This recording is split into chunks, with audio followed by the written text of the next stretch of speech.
acá estamos con Agustín Laje, el gran referente de la batalla cultural, y quiero empezar con una pregunta de ¿qué es ser de la nueva derecha?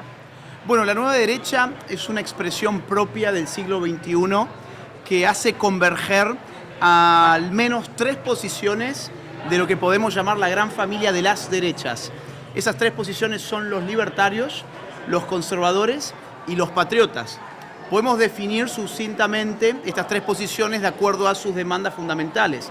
El libertario demanda libertad individual frente a la intromisión del Estado en la vida del individuo. El conservador defiende la conservación de elementos culturales tradicionales que son, digamos, propios del marco social en el que vivimos y que se encuentran afectados sistemáticamente por agendas progresistas. Y por último, los patriotas son los que defienden la soberanía de las naciones frente a la intromisión de las agendas globalistas, es decir, frente al creciente poder de organismos supranacionales. Estos tres actores, libertarios, conservadores y patriotas, se unen en algo que podemos llamar nueva derecha, que genera expresiones político-partidarias nuevas en todo Occidente. Por ejemplo, la libertad avanza en Argentina. Es una expresión libertaria, pero Javier Milei además tiene componentes conservadores y componentes soberanistas. Claro. Donald Trump en los Estados Unidos es una corriente interna del Partido Republicano que incorpora una visión conservadora, una visión patriótica e incluso una visión libertaria en la medida en que pide achicar el tamaño del Estado y el gasto público. Tenés el caso de Vox en España, Santiago Abascal a la cabeza, es otro gran ejemplo de esto. Rafael López Aliaga en el Perú. Tenés a Johannes Kaiser o a José Antonio Kast en Chile. Como te digo, hay en todo el continente americano y también en ciertas naciones europeas expresiones partidarias que responden ideológicamente a esta articulación entre estas tres vertientes que acabo de mencionar. ¿Cómo nombrarías, cómo definirías la batalla cultural y cuál es la importancia de la batalla cultural a nivel global y en Argentina? Mira, la cultura es una especie de segunda naturaleza que tenemos los seres humanos. Los seres humanos tenemos una primer naturaleza que le podemos llamar biología, que se configura a través de una herencia genética. Recibimos de nuestros padres determinaciones biológicas que definen quiénes somos, insisto, en términos biológicos. Ahora, culturalmente, nuestra vida está atravesada por distintos componentes que podemos llamarlos como segunda naturaleza. Una historia, un lenguaje, costumbres, valores, ritos, mitos, símbolos, representaciones. Todos estos elementos intangibles hacen a lo que los sociólogos conceptualizan como cultura. Todo esto que es tan intangible, cuando uno comprende el efecto que tiene en la acción humana, es decir, los seres humanos accionamos interpretando situaciones y para interpretar esas situaciones nos valemos de ese background de tipo cultural. Nosotros no actuamos en el vacío como si fuésemos un robot, sino que actuamos, insisto, de acuerdo a todo un contexto cultural en el cual estamos inmersos. Por lo tanto, una batalla cultural implica disputar el contenido de esos elementos que acabo de mencionar, que son los componentes fundamentales de una cultura. Dentro de la batalla cultural hay entonces subbatallas. Tenés, por ejemplo, batallas por la historia. Por ejemplo, en la Argentina, el kirchnerismo dio una gran batalla cultural a favor de un relato pro-guerrilla, pro-terrorismo de los años 70, que fue tan gravitante en su identidad política que la Cámpora, su juventud, lleva ese nombre por un presidente pro-montonero del año 1973. Toda la épica kirchnerista giró, por ejemplo, en torno a una reescritura del pasado reciente. O también dentro de batalla cultural tenés batallas por el lenguaje. Acordate, por ejemplo, hasta hace poco, la estafa del lenguaje inclusivo.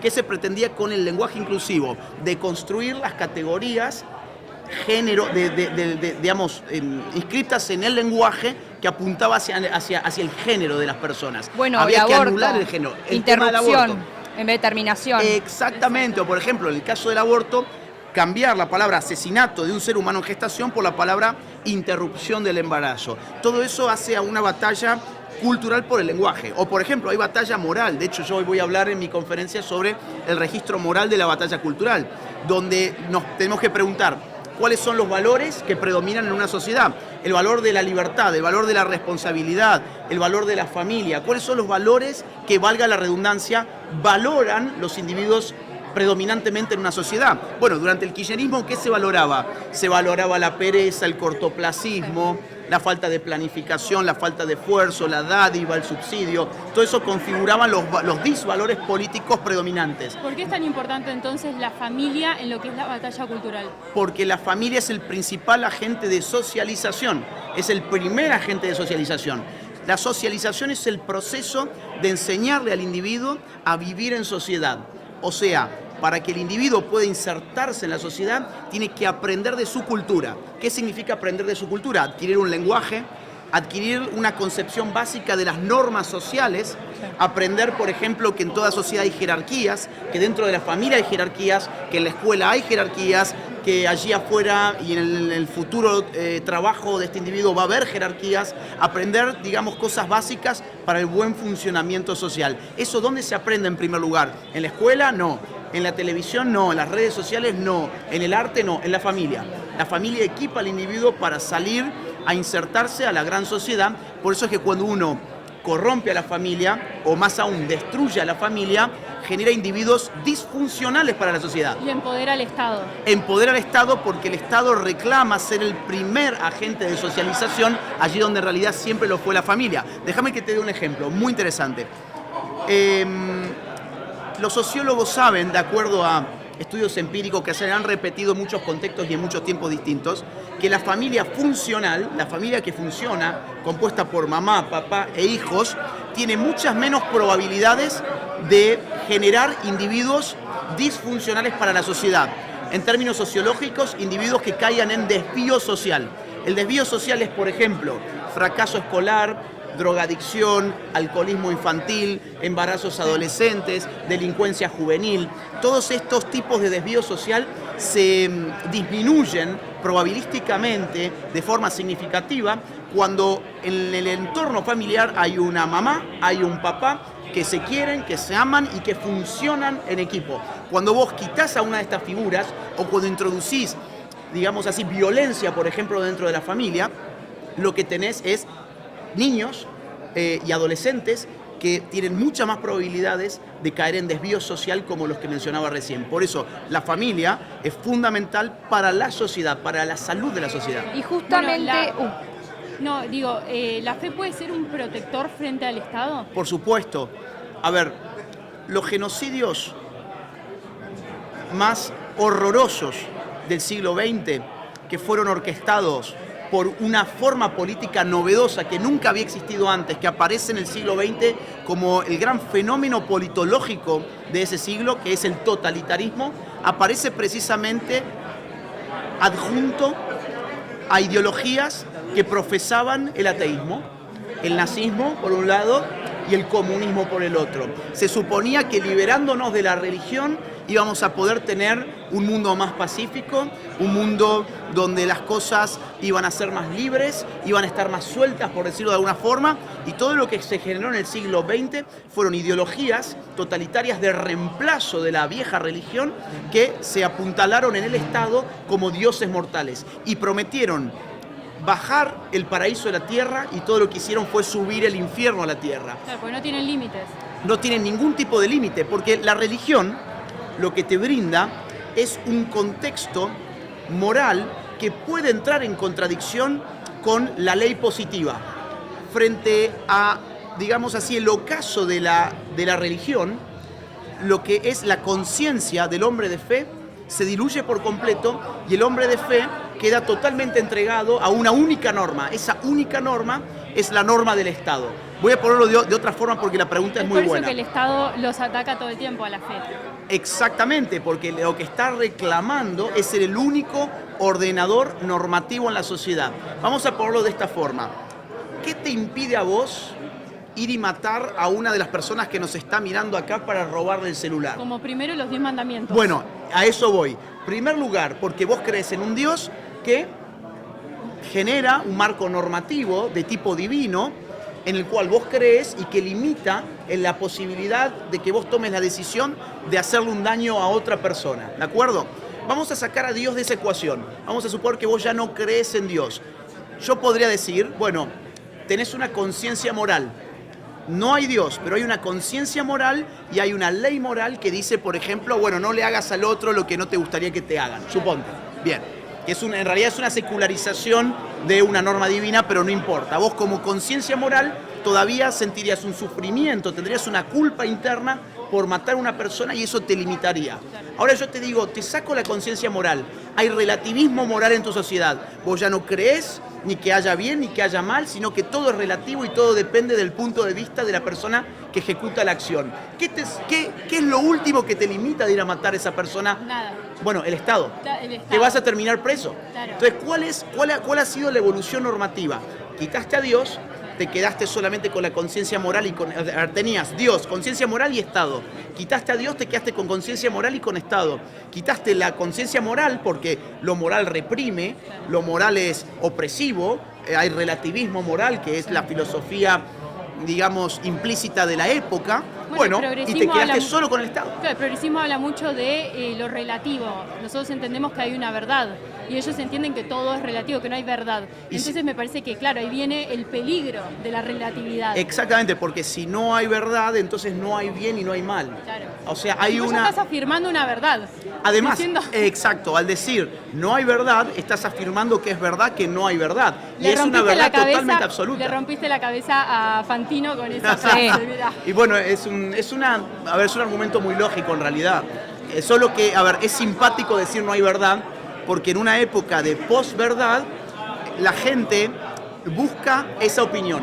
Está la idea de que la verdad te oprime, la idea de que hay allí un mundo sólido, un mundo con reglas que yo no he escogido, que yo puedo dar con esas reglas, que yo puedo dar con la realidad, pero que esa realidad se me impone, es una verdad muy dura para asumir en el siglo XXI. Agustín, te hago una consulta. Ahora que vivimos en la era del multiculturalismo, ¿no? Esto de que todas las culturas valen lo mismo, todas las culturas tienen que ser respetadas. ¿Cómo ves a Europa, por ejemplo, con el Islam y la invasión que tenemos hoy en día con el Islam? Vemos países como, por ejemplo, Inglaterra, España, Alemania, Francia, que están invadidos y que pronto con la tasa de natalidad, que gracias a las prácticas del aborto, etcétera, disminuyen. Y en casos, por ejemplo, como Argentina, que en Olavarría, no sé si viste la noticia, está abriendo una mezquita. Lo vi. Con financiamiento que no se sabe dónde es. ¿Cómo ves la importancia de dar, no sé, la batalla contra el multiculturalismo, la batalla de Europa? ¿Qué pensás de ese tema? A ver, lo que está viviendo Europa hoy es el fruto de esa ideología llamada multiculturalismo que vos la caracterizaste muy bien. El multiculturalismo es la idea de que la cultura, como fenómeno humano, es intercambiable y es prácticamente lúdico. ¿Qué es la cultura? Es un disfraz, es un atuendo, es gastronomía, es turismo, y ese es un registro de la cultura. En la cultura, lo decíamos al inicio, vos tenés valores, costumbres, tradiciones, creencias, historias que determinan tu forma de vivir la vida. Toda esa gente que ha sido determinada por culturas no occidentales a tener un cierto modo de vida, han ingresado al mundo occidental sin acoplarse a la forma cultural del mundo occidental. Por lo tanto, no solo que no se acoplaron a la forma de vida occidental, sino que la disputaron. Y la disputaron con la complicidad de la dirigencia política europea que abogó por el multiculturalismo, diciendo: tenemos el deber de apoyar la diversidad y la inclusión, lo cual significa abrir nuestras puertas a que ellos impongan su cultura aquí en nuestra tierra. Y el resultado está a la vista. Tenés las violaciones disparadas en todos los países que vos mencionaste. Tenés el islamismo radical disparado en todos los lugares que vos mencionaste. Tenés además iglesias cristianas ocupadas, iglesias cristianas cerradas. En España más que nada. En España, en Francia, en Inglaterra, tenés cristianos que están yendo presos en Inglaterra por predicar la Biblia en la calle. Y mientras tanto, tenés proselitismo islámico a plena luz del día. ¿Qué es el multiculturalismo? Es un tumor canceroso. Es un tumor canceroso que lo que logra es destruir la propia cultura para que una cultura foránea, totalmente incompatible con la propia, se haga de esa sociedad. Eso es lo que está pasando hoy en Europa. ¿Y con Argentina cómo podemos frenar esto? Esta idea de, por ejemplo, la mezquita en Olavarría. Con política. acá hay dos dimensiones. Batalla cultural, Sí. que es destruir cuanto antes esas ideologías que ya sabemos qué es lo que producen. Sí. Tienen algo a su favor estas ideologías, que es que son políticamente correctas. Claro. Se disfrazan de empatía, de inclusión, diversidad, equidad. La agenda woke en ese sentido es muy vendible, es muy fácil de vender. Nosotros tenemos el deber de destruirla con argumentos, destruirla con narrativa, destruirla en debates, porque ya sabemos qué es lo que genera. Pero a su vez hay otra dimensión que es la de la batalla política. Necesitamos tener políticos que generen políticas públicas de protección de nuestra cultura frente a la invasión de culturas que son incompatibles. Insisto, el modo de vida de un islamista radical en su relación, por ejemplo, con el mundo femenino, es totalmente incompatible con personas que han reivindicado la igualdad de derechos como nosotros, por No ejemplo. como los progresistas que dicen que todas las culturas valen lo mismo. Exactamente, es que, a ver, yo no sé si valen lo mismo o no valen lo mismo, yo sé que ese tipo de culturas no pueden convivir. Y ahora, si vos querés que yo jerarquice, y una cultura que se dedica a mutilar el clítoris de sus mujeres o a cubrir el rostro de sus mujeres, para mí es una cultura que no vale absolutamente nada. Ahora, las propias feministas si ellos defienden. deciden vivir así, que viven en su tierra, sí, no en esta. Ellos allá, nosotros acá. Que ellos vivan así en su tierra, no en esta. Si vos me pedís una valoración, esa cultura me parece horrorosa. Ahora, si a ellos les agrada, ellos por su lado. Pero si quieren vivir en nuestra tierra, tenemos que tener políticos que sepan que esto se puede transformar en una invasión como ya está pasando en Europa. Perdón, Agustín, vos ahora básicamente estás defendiendo a las mujeres que en regímenes como el islamismo, Sí. están tapadas, no pueden ir a estudiar, por ejemplo, en Afganistán, y mientras tanto vos te llaman antifeminista, machista, o sea, mientras que ellas defienden esto y dicen que es una cultura más. Los turbantes, la burka. O sea, acá se salen a la calle diciendo que personas como nosotros somos lo peor, somos antifeministas, somos machistas, somos nazis incluso, fascistas, mientras que ellas defienden este régimen. Mira, yo sí soy antifeminista porque estoy a favor de la mujer. Yo Creo que todos acá. no creo que el feminismo esté a favor de la mujer, No. por lo menos no el de este siglo. No. Creo que el feminismo de este siglo es selectivo, es hipócrita, es cínico y es un instrumento ideológico político del socialismo del siglo Con XXI. Simone de No es Beauvoir. más que eso. Desde la década del 50 Sí. hasta esta parte, el feminismo ha sido un caballo de Troya de las izquierdas occidentales. No ha sido un movimiento de defensa de la mujer. A ver, te lo pongo muy fácil. ¿Cuándo fue la época más feminista de este siglo? El gobierno kirchnerista. ¿Qué ha pasado desde el 2014 que se empiezan a contar los femicidios hasta la salida de Alberto Fernández del Ha poder? subido. Los femicidios Aumentaron. crecieron de manera exponencial. Ahora, ¿qué ha pasado durante los primeros 2 años del gobierno libertario? Los femicidios han antifascista, bajado. todo, sí, Los femicidios han bajado. ¿Y vos te creés que las feministas lo celebraron o lo dicen al contrario? Se entristecen. Dato mata relato. Es así que no les entra en la cabeza como un gobierno que ellos llaman fascista, antimujer, puede agarrar y con mano dura y sin discriminar, porque Sí. es un homicidio, no importa si es mujer o hombre, es un homicidio y la única forma de bajarlo es con mano dura.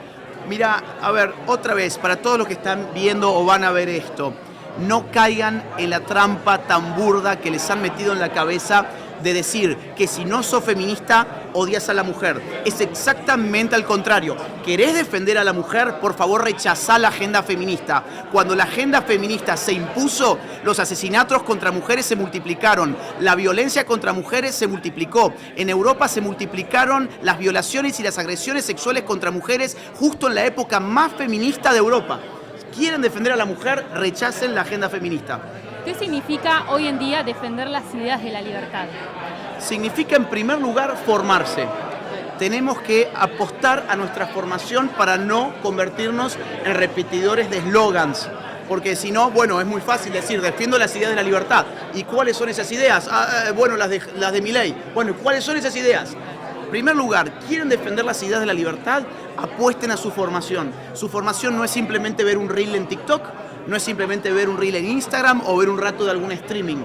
Por favor, a los chicos, que este es un movimiento juvenil, no descuiden su formación está en los libros. Defender las ideas de la libertad significa, en primer lugar, comprender qué significa la libertad. La libertad es una condición en la cual el individuo puede ejercer su propia voluntad sin ser oprimido por aquellos que detentan el monopolio de la violencia. Es decir, a más Estado, más monopolio de la violencia, por lo tanto, menos libertad. Defender las ideas de la libertad, como consecuencia, implica, en primer lugar, apostar a la reducción del tamaño del Estado en la vida del individuo. Segundo punto, dado que no tiene sentido hablar de libertad sin vida, defender las ideas de la libertad implica defender el derecho a vivir. Y el derecho a vivir empieza desde que el humano empieza a existir, que no es a los 9 meses con el parto, es desde el momento de la concepción. Número 2. Número 3. Defender las ideas de la libertad significa defender los cuerpos intermedios que existen entre el individuo y el Estado. Entre el individuo y el Estado hay algo que se llama sociedad civil. En esa sociedad civil hay muchas cosas. Hay cuerpos colectivos. Tenés iglesias, tenés familias, tenés empresas, tenés asociaciones civiles. Es muy importante que exista. Todo lo que la izquierda ataca. Todo lo que la izquierda ataca es muy importante que eso exista porque es el filtro entre el Estado y el individuo. Cuando vos quitas todo eso, tenés algo llamado totalitarismo. O sea, una relación total del individuo respecto del Estado o del Estado sobre el individuo. Y por último, defender las ideas de la libertad significa defender los valores de la soberanía nacional. ¿Qué significa la soberanía nacional? Significa que la nación tiene derecho a decidir su propio entorno jurídico, normativo, político y cultural. ¿Frente a qué? Frente a organismos internacionales que diseñan políticas globales que se imponen prácticamente por la fuerza o por la extorsión y el chantaje a las naciones. Ejemplo, Agenda 2030, Agenda 2045, las agendas liberticidas de la CIDH, de la Corte Interamericana de los Derechos Humanos, que son todos caballos de Troya para imponer agendas LGBT, agendas del género, agendas del aborto, agendas feministas, agendas woke. Soberanía. Y te limitan tu soberanía porque la decisión ya no la toman los nacionales en procesos democráticos, sino que la toman burócratas globales que se las imponen por vía chantaje político a las distintas naciones del globo. Que ni los conocemos. Resumo, libertad individual frente al Estado, familia, empresa, asociación civil, iglesias, cuerpos intermedios, patria, propiedad privada, libertad individual. Eso es lo que significa defender las ideas de la libertad. Agustín, para ir terminando, porque seguramente te tenés que ir, a los jóvenes que te están viendo, nos están viendo esta entrevista, ¿qué mensaje les dejás sobre la importancia de sumarse a la batalla cultural? Porque viste que capaz dicen, no, bueno, yo soy simplemente una persona que estoy del lado de una computadora, no tengo alcance, o cómo puedo empezar para meterme en esta batalla, cómo puedo ayudar, cómo puedo dar mi granito de arena. Bueno, ¿qué les recomendás? Lo primero, te agrego una cosita más. El lema de Ratio es: el silencio no es opción. Con respecto a eso, también hay muchos jóvenes que no se animan a decir las cosas porque sienten como una presión social. ¿Qué les decís sobre eso? Bueno, en primer lugar, lo que yo le diría a los jóvenes es, yo empecé a los 15 años en un mundo que no tenía Facebook, no tenía X, no tenía YouTube, no tenía TikTok, no tenía Instagram. Que había mails, lo hacíamos todo por mail. Era una cosa tremenda. Hoy ustedes la tienen mucho más fácil. Si yo pude dar batalla cultural, hoy ustedes tienen herramientas que son mucho más poderosas que las que yo tuve cuando tenía su edad. Aprovéchenlas. El silencio no es una opción.